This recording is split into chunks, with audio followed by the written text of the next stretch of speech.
Let's bring in Daniel Jeremiah, NFL Network draft analyst. He joins us here on the show. Daniel, has your position on Mariota Winston changed like some others have in the last couple of weeks? No, not for me. I've stuck with what I've had all along here.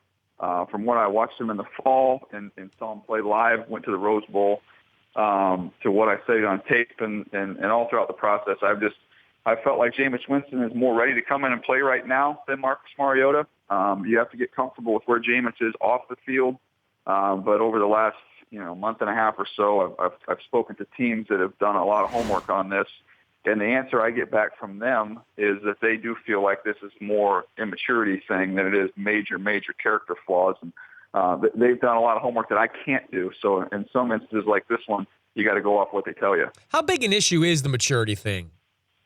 Well, I think, look, obviously you want your quarterback. I always talk about the middle of the field are your leadership positions. When you talk about quarterback, center, middle linebacker, safety, character matters more in the middle of the field. I mean, you like to be able to say, okay, it matters at every position, but teams are more forgiving with some of the stuff on the outside of the field. You get to the middle of the field where your leaders are, it matters. So, yeah, I mean, this whole situation that he's had with the issues he's had off the field, teams definitely have had to do their homework on that and get comfortable with it. But while balancing the fact that this is it's a 19, 20-year-old kid when he's doing some of these silly things. Yeah, with Marcus Mariota, I mean, we had Jason Lockenfora on in the first hour, and he seemed to think it was, almost a lock in some ways that Mariota was going to go number 2 to Tennessee. I mean, do you see any scenario where Tennessee gives up this pick or trades this pick and doesn't take Mariota? Oh, yeah. To me, I don't think anything's really locked in at number 2. I think that everything I can gather is that they really like Marcus, but I get the sense that, they get a nice offer that they wouldn't mind getting out of there and getting a bunch of picks. So there's so much information flying around right now. It's hard for me to say anything with certainty, in this draft, even up at the top. I just think they're going to have options. Either they can take Marcus, they could take the best defensive player in the draft, in my opinion, Leonard Williams, who'd come in and help a defense that needs help, or you could potentially get out of there. So I think all options are still on the table. I'd be surprised if they were totally nailed down on what they're doing. How big a challenge is it for a quarterback like Marcus Mariota, and this has been a storyline with him in playing under center, how big a challenge is it for him to have to convert, if he does have to being a shotgun-type quarterback to an under center quarterback? Well, I think there's a little bit of a misunderstanding out there because I know a lot of people say, well, look, there's a lot of NFL teams. We look at Peyton Manning. I mean, he's in the shotgun the majority of the time. A lot of these teams are in the shotgun. But it's different when you're in a shotgun in the NFL and you're just operating a standard NFL offense, 3-step drop and go through a progression and that type of a system versus being in the shotgun, riding a running back on a fake, and then raising up and throwing a quick hitter or moving out of the pocket. There's examples of Marcus taking a 3-step drop and working through a full field progression. So you can see him do that. What he'll be asked to do at the next level, you just don't see an awful lot of it. So to me, there's going to take some time. There's going to be a transitional period. Fastest riser on your draft board? Fastest riser. I don't have a ton of fast risers on my draft board.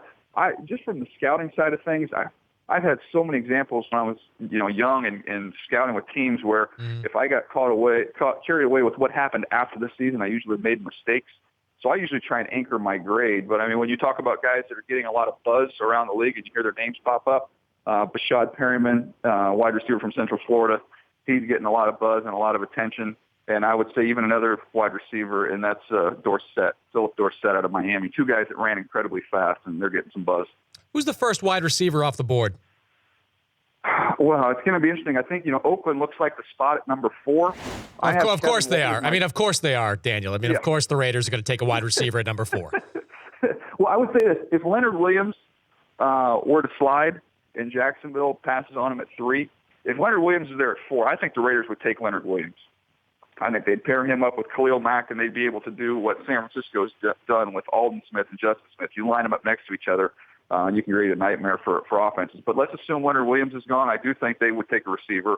And I think Kevin White's the top receiver in the draft class, but right behind him is Amari Cooper. And I think for the Raiders, you can make a case as just awful as they were on third down. Amari Cooper probably comes in and helps them right away a little bit more than Kevin White. But don't you think there's so many other positions that the Raiders need help at? This is like Darius Hayward-Bay all over again to me. It's like, let's just take the really good wide receiver when we have so many other flaws on our roster that need to be addressed. Well, I think it's different. I think the NFL is different than when you look at the Darius Hayward-Bay years. I mean, you look at these receivers that are coming out. Obviously, last year's class was exceptional. We had 9 or 10 guys come in and play right away, and big-time impact guys. And I think in this draft, 3 of the safest players, if you just want safe, sound, really good football players, which is what the Raiders need, I would point to those 3 wide receivers, and Cooper, White, and Devontae Parker. And look, when you invest in a quarterback, that team's going to sink or swim by how Derek Carr develops. I like the idea of putting young guys together on one side of the ball, letting them grow up. And you look at the Colts, what they did with T.Y. Hilton and those 2 tight ends, pair them up with Andrew Luck. Let those guys develop together so they're hitting their prime peak years at the same time. And I think they'd be in a good spot there to get a big-time receiver. Yeah, and look, I'm not comparing Hayward-Bay to Amari Cooper at this point because those guys are more accomplished. Hayward-Bay was just this really – it was a vintage Raider pick back in the day. This really fast guy. Let's grab him. I was with a team at that time, and there was major red flags. He was labeled in the draft room of teams as a boom-bust player. I don't think teams view these top 3 guys like that. Before I let you go, the best player in the draft that's going to get taken in the middle rounds. Ooh, the best player in the draft is going to get taken in the middle rounds. I'll give you a player probably going to go like in the 4th round. It's David Cobb, a running back from Minnesota, who didn't run all that great. But I think you can get carried away with that at the running back position. There's a lot of guys playing right now. Alfred Morris, Arian Foster. There are 4 guys that have been really, really darn good football players. I think David Cobb's going to be a good value for somebody.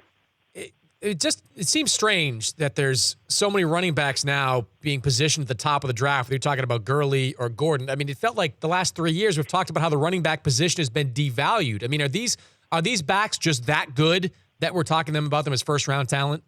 I think when you study them on college versus all these other guys, and mind you, some of these guys have gone on to be really, really good pros picked outside the first round, guys like Le'Veon Bell. But when you just look at their college tape, I think these guys were superior players on college tape, and I think that's why their grades are up there. And I think that'll die down a little bit. When you look at the teams in the Super Bowl that run the football really well, I think you're staring at a big time back in the first round. I think that whole devalue of the running back thing is going to go by the wayside. Good to visit with you, Daniel. Appreciate the time. Take care, man. That's Daniel Jeremiah, NFL Network, joining us here, Dan Patrick Show.